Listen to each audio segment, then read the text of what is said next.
and welcome back to It's Not a Sport. In this episode, I'm going to be addressing an idea I had with the previous episode. So in the previous episode of It's Not a Sport, I talked about Lost Ark and really how this game became a job with all its activities and side content and just things that you have to do daily in order to kind of be competitive with the game. But I didn't talk about why you are doing those activities, and really the main reason I think most people are playing Lost Ark in, and that is the raid. So I saw this comment on the video, and it basically says, pretty much I do nothing besides dailies. All that other shit will burn you out. Thank God for my static. That's not the whole comment, but that's the comment that I basically took note of in its last sort of sentence. And that's true. I think when I was playing Lost Ark, what gets you hooked on that game is raiding. And the job is to supply yourself in order to raid. So if you think of a job in real life, right? Why you wake up in the morning, do your daily commute, take the train, get in your car, and you go to work, and you work for 7-6 hours a day, and then you do it all over again the next day.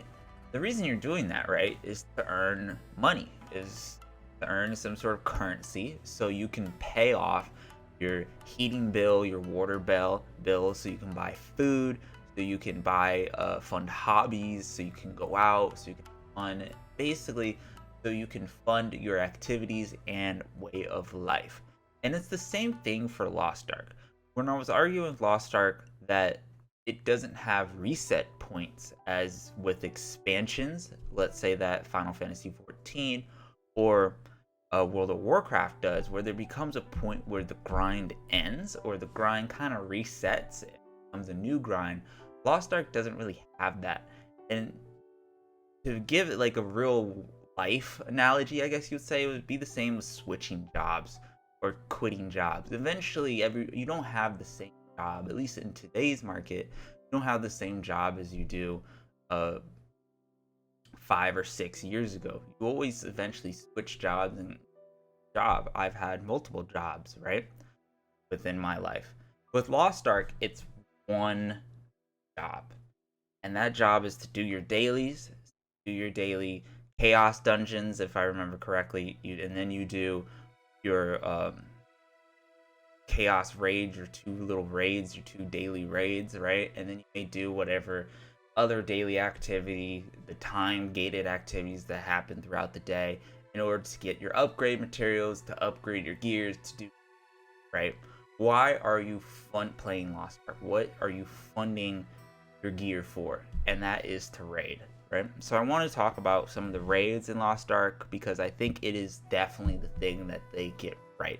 It is 100% the reason why you should play the game and check out the game, and it is also the thing hooked. And I want to talk about kind of the positives when it comes to raiding and the negatives, because I definitely think Lost Ark raids do it better than Final Fantasy does in a different aspect, and WoW, where I think if WoW is the extreme raid content and Final Fantasy is in the middle, Lost Ark is kind of much easier for players to get into, to understand, to do, and it's recurring, meaning it's not just one and done. You do the raids multiple times throughout your character's lifespan until those raids really become obsolete, but they don't become obsolete immediately. The fact that people are still doing Voltan today, after a year or so after it's out, especially in Korea where it's been out for multiple years and it's still relevant, is a huge positive in Lost Ark's gameplay loop compared to other games, where in FF, after the expansion ends, those raids become obsolete. In WoW, after really the patch ends, right, those raids become obsolete. So let's talk about some of those positives with like raiding in Lost Ark, okay? where it's not just reoccurring these raids, that being again is a positive, but the individual mechanics I think of each Lost Ark raid makes them so unique. It's also a huge positive. No Lost Ark raid, in my opinion, plays the same. Even with its gates, being able to, stop at a point, at a checkpoint, and then come back to it later is also a huge positive that I don't think a lot of other games need to adapt, because it makes players' time, it respects their time a lot more. Being able to clear one gate a day and then having to quit and then clear another one, or if the party just collapsed because you can't get past one gate or this checkpoint, is a huge positive. Destiny also kind of does this too with encounters, where once you clear one encounter, or this is kind of the equivalent, right? Where once you clear one encounter, you can always come back to it. Final Fantasy doesn't really have that, right? So this is a negative, where I think Lost Ark does a positive where Final Fantasy, right? With door bosses in Final Fantasy, for example, where it's mostly the last encounter of the raid tier is what a door boss is, where half of the boss fight is one boss and then it transitions into another boss, that's door boss. You have to do that all in one go, and it is exhausting. So when you run out of time with the raid, or you have to go, or it takes too much time for your static to clear the first half of the fight, that there's no checkpoint for that fight, you have to re-instance and do it all over again. I think ultimates in Final Fantasy also act the same. If you fail the fight, you have to exit it and restart it. Very rarely do they do checkpoint within their fights, and even if you get the checkpoint, if you leave the instance, you have to do it from the point zero again, and that is not good but in Lost Ark, that's not the case. That doesn't happen. As soon as you kill the fight and finish that gate, you can leave and come back before reset. That's all it is to it. Another thing that I think is kind of not a positive, but I think it's a mixture of both positives and negatives of Lost Ark raiding, is items. I don't like when items become a requirement. I think with Voltan, you see this a lot more when the first raid, where the first part of the fight, he has to charge at the pillars and you have to throw the grenades at him, the dark and corrosive grenades, to kind of, take away his armor. I think that's kind of a negative when the items become a requirement. But when you go to Vicus and a lot of items kind of become just make the fight easier, having sleep bombs to make your fellow teammates fall asleep faster so you can get rid of the charm, that's not a requirement. You don't need that to finish the fight, but it makes the fight so much easier. So when they use the items in a way that makes the fight easier for the player, that you can kind of interact with the mechanics of the fight and just make it a lot more smooth sailing, I think that's a much positive Lost Ark. Using those items in that way to combat and strategically defeat mechanics of a boss. I also really like the design of really Voltan first. Being able, the entire point of that fight is really just not to fall off the platform.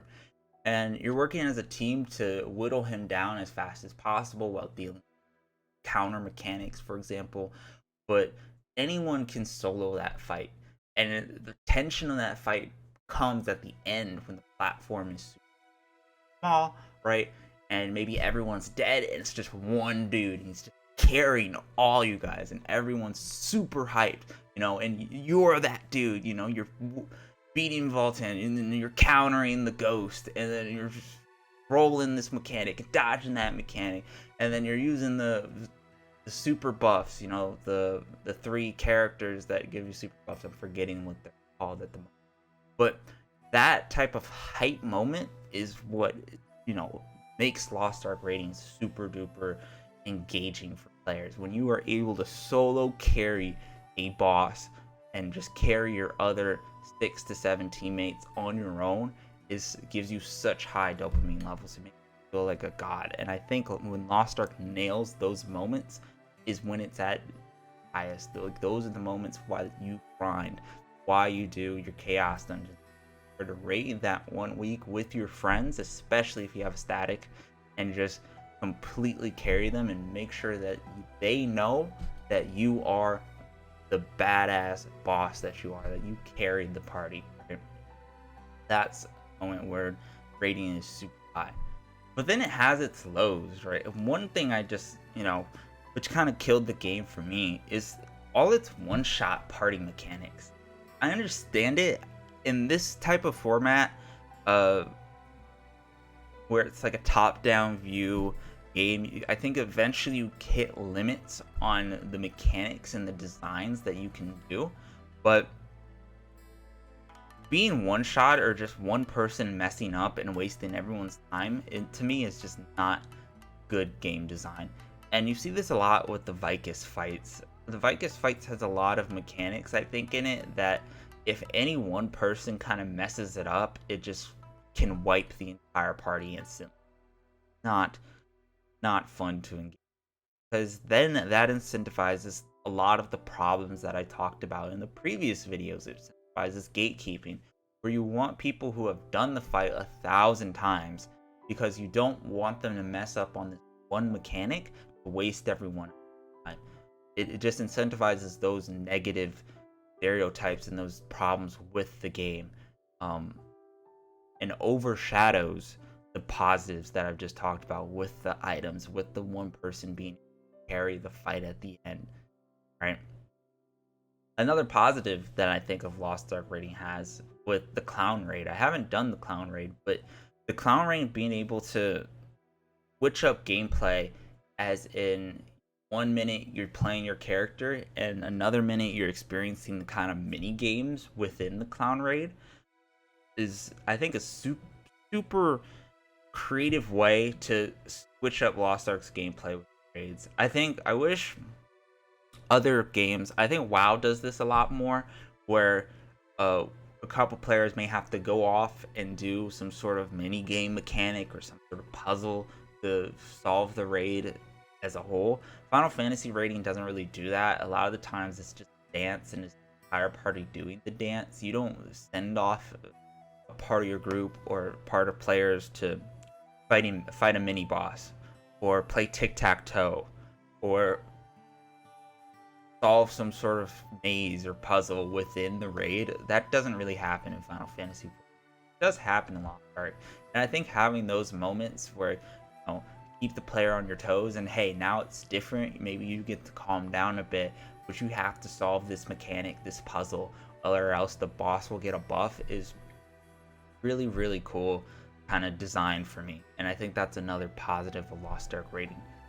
And then the last positive I want to talk about, and this is for me and why I kind of really want it to go into the game, is when I saw the brelshaza raid and just visually how appealing it is and how cool, some of those mechanics are. I think later on, like in the final gates, like they do like shapes where the player will have to, deal with shapes, stuff like that. Those mechanics and just how visually the artists are able to give you that feel of epicness within the fight, I think Lost Ark does probably the best out of any MMORPG. Along with the music and the orchestra, everyone loves that song, that ODST of brelshaza, and just having that piece, it really brings up the flair of Lost Ark raiding, and I think that's a positive. Why I just want to do that fight. I just want to log in, jump in, and just do that fight immediately from the get-go, and not have to worry about item level or gear score or anything like that. It's really, for me, experience the mechanics, the epicness, the awe, the whole charade of the fight and the design of that raid tier, because I think Lost Ark just nails it when it comes to aesthetic. The last thing that I want to talk about regarding Lost Ark raiding is its pug scene. I think Lost Ark has a huge pug scene, which is a positive. Being able to pug raids for me is kind of a necessity. I think in WoW and Final Fantasy, they have normal kind of difficulties where you can just you go through the raids for the story, but not the challenge, and you can't really pug in those games. Eventually you can. Eventually your gear just gets strong enough that people just run pugs or whatever. But especially in Final Fantasy, pugging in Final Fantasy just is, it's not fun, especially for certain classes that I play, which is like Black Mage, for example. You have to kind of adjust in a way. You know, party strats are different from personal strats, and it takes a while for a lot of the strats to go around, circulate unity, right? But for Lost Ark, that's not really the case. I think you can pug it from any raid from day one, and it's a huge positive. Now, some players, of course, will be better than others. You may get, you know, hit and misses, you know, some good attempts, some bad attempts. That just has to go with, you know, the territory of pugging versus finding a static. But being able to pug Voltan because it's so easy and just get into it, you know, and just finish it, knock it out on reset day is a must. And I think as the raids kind of went on, that kind of went away. And because the raids, of course, get harder, the mechanics get harder, and of course, then you encounter a lot more of those one-shot mechanics. And you want people with good gear who know what they're doing, who can finish it. And of course, because you have to spend so much time on those top-end raids, you want the low-end raids like Voltan, even though it's super easy, to go fast as well. And again, that incentivizes gatekeeping problems that I have talked about in the previous video. But it's overall Lost Ark's pug scene. I personally, when I was playing, I never found a problem with it, and I think it was super easy. Even when I got to Vicus, I found myself having to kind of find a static a bit more, so I just found a group of people that, you know, I played with, did Vicus with, but I still pugged it on the side. Anyway, that's going to conclude this episode of It's Not a Sport. I hope you enjoyed this episode. Make sure to like, comment, and subscribe. It really helps me out. Thank you for also supporting the last episode. That one was a surprise for me. So thanks again to everyone who subscribed and likes the content that I am putting out.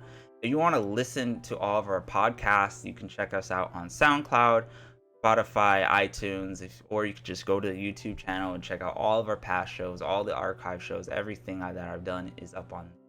Make sure to check the website as well if you want to learn about more game design oriented content, and just leave a like, comment, subscribe. Anyway, this has been your host, Salty Waffles, signing off, and I hope you guys are having a wonderful climb.